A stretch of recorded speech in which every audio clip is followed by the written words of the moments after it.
Ladies and gentlemen, I present to you the 2023 heavy-duty Ram Rebel with the Cummins turbo diesel. It's got the Bilstein shocks, 4-link rear suspension out of the Power Wagon. This particular one is in olive green two-tone. Has, of course, the Ram boxes.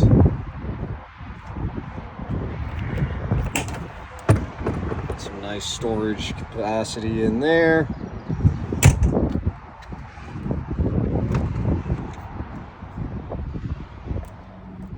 Nice spacious rear seat with heated seats in the rear.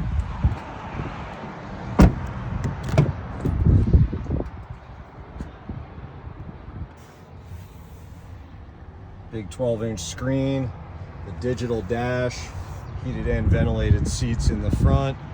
It's got the moonroof.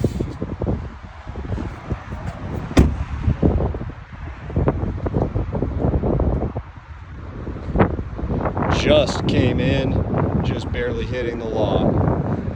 Come and get it.